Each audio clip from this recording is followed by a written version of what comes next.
करिश्मा, रेशमा और मनीषा 3 बहनें हैं। उनका एक भाई भी है, मयंक। मयंक अपनी बहनों को बहुत प्यार करता है, लेकिन मयंक की पत्नी सविता इस मामले में मयंक से बिल्कुल ही अलग है।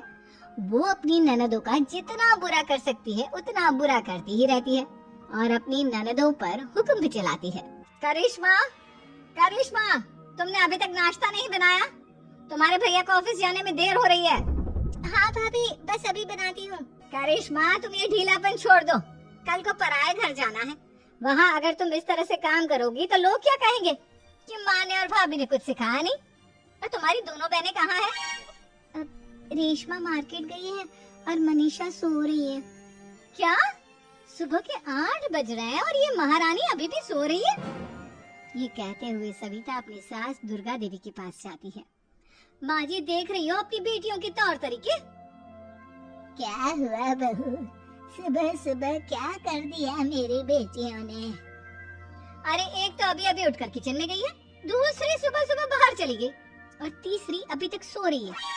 क्या करूं मैं इन तीनों का, मैं तो परेशान हो गई हूँ। जा जाकर उठा उसे और रेशमा से मैं बात करती हूँ। सविता सीधा मनीषा के कमरे में जाती है और उससे कहती है, महारानी जल्दी उठो, सूरज सर पर आ गया है। भाभी थोड़ी देर और सोने दो ना, मैं रात को लेट सोई थी। वो क्या ना, यूनिट टेस्ट चल रहे हैं। शराफत से उठती है या नहीं, या फिर पानी की भरी बाल्टी डालूं तेरे ऊपर? नहीं नहीं भाभी, मुझे बिस्तर में नहीं लाना, उठती हूँ मैं। मनीषा जल्दी से उठकर बाथरूम में चली जाती है।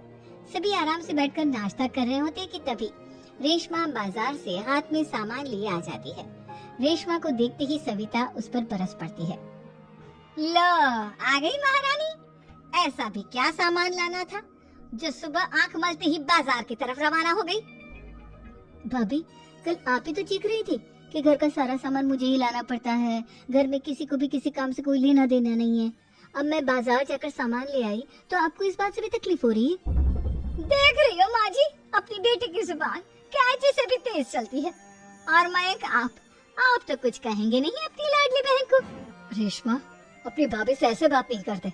चलो माफी मांगो। भैया, मैं क्यों माफी मांगू? आप भाभी से बोलिए ना कि हम पर कम हुक्म चलाया करें। हम इस घर की बेटियां हैं और आपकी पत्नी की ननद है, नौकरानी नहीं। लो कर लो बात। इनकी भलाई के लिए कुछ भी बोलो तो इन्हें बुरा लग जाता है। इस घर में यही इज्जत है मेरी। देख लो माँ जी, आपकी बेटी किस लहजे में मुझसे बात कर रही है। सविता वहाँ से चली जाती है। मयंक को बहुत गुस्सा आता है, वो भी वहाँ से चला जाता है। फिर करिश्मा रेशमा को समझाती है, रेशमा, तुम्हें भाभी से माफी मांग लेनी चाहिए थी ना। लेकिन दीदी, मैंने कुछ किया ही नहीं, तो मैं माफी क्यों मांगू? हाँ करिश्मा दीदी, रेशमा दीदी जैसे ही घर में आई भाभी ही उन पर चिल्ला रही थी। हाँ, मैं मानती हूँ कि गलती भाभी की थी। मैं तो इसलिए बोल रही हूँ कि भाभी ने माँ को तो पूरी तरह अपने वश में कर लिया है। वो हमारी बात सुनती ही नहीं। मयंक भैया हमारे लिए हमेशा खड़े रहते हैं, इसलिए उनकी बात का मान तो तुम्हें रखना चाहिए था ना। कोई फायदा नहीं दीदी, कुछ दिनों की बात और है, भाभी उन्हें भी हमारे खिलाफ भड़का देंगी। फिर वो भी माँ की तरह हमारी किसी बात का विश्वास नहीं करेंगे। इसी तरह सविता अपनी तीनों ननदों को किसी न किसी बात पर परेशान करती रहती थी। एक दिन मयंक अपनी तीनों बहनों के लिए गिफ्ट लाया। करिश्मा, ये तुम्हारे लिए हार का सेट। रेशमा, तुम्हारे लिए सुंदर सी ड्रेस। और मनीषा, तुम्हें किताबें पसंद है ना, तुम्हारे लिए किताबें लाया हूँ। थैंक यू भैया। थैंक यू भैया। थैंक यू भैया। करिश्मा, तुम्हारा नेकलेस कितना सुंदर है, ये भैया कहाँ से ले आए होंगे? मैंने भैया को 3 दिन पहले फोन पर ये डिजाइन दिखाया था और आज भैया ये ले आए। सविता तो अपनी ननदों की गिफ्ट्स देखकर जल गई और करिश्मा का नेकलेस तो उसे भी बहुत पसंद आया था। अपनी बहनों के लिए कितना अच्छा नेकलेस लेकर आए हैं, मुझे कभी कोई गिफ्ट नहीं दिया। मैं आज ही ये हार चुरा लूंगी। रात में सविता करिश्मा का हार चुरा लेती है और इसी तरह उसे अपनी ननदों की जो भी चीज अच्छी लगती वो उसे मांगती नहीं, बल्कि रात के अंधेरे में चुरा लेती। इसी तरह दिन बीतते गए और सविता ने मयंक के दिल में भी उसकी बहनों के लिए नफरत पैदा कर दी।